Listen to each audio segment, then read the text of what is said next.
सर्दी के मौसम में एक दिन महाराज कंजूस गर्म पानी से नहाने गए, लेकिन शावर ऑन करा तो ठंडा पानी आने लगा। महाराज ने तुरंत मंत्री ज्ञान अधूरे को गीजर के निरीक्षण के लिए बुलाया। महाराज, इसका तो तार जल गया। ये गीजर हमारे परदादा ने लगवाया था और 3 पीढ़ियों में ही इसका तार जल गया। ऐसा तार लगाओ कि आने वाली 100 पीढ़ियों तक चले।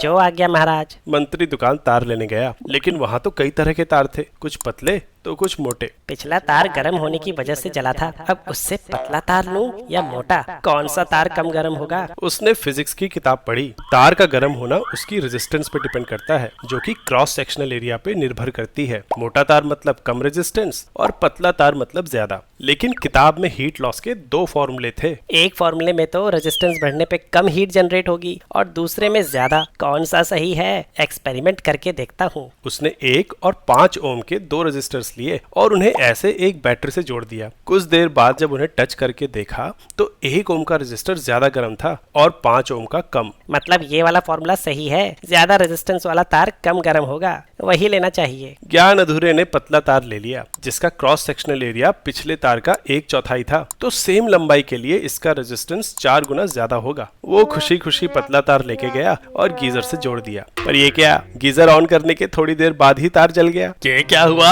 हमारी तो 100 पीढ़ियों की बात हुई थी, ये तो 1 घंटे भी नहीं चला। तुम्हें इसका दंड मिलेगा।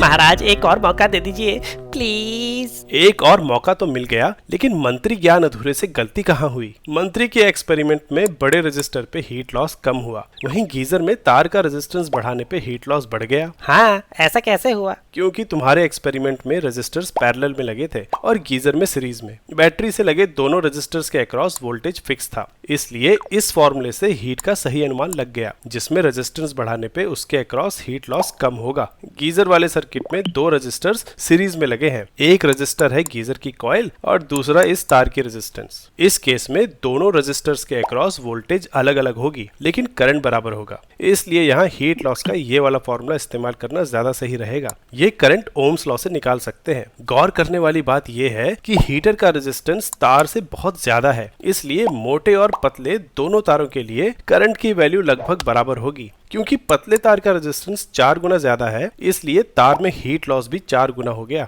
और तार जल गया। मंत्री ज्ञान अधूरे अब मोटा तार लेने आया, लेकिन ये 100 पीढ़ियों तक चलेगा क्या? एक पीढ़ी भी चल जाए तो मेरा काम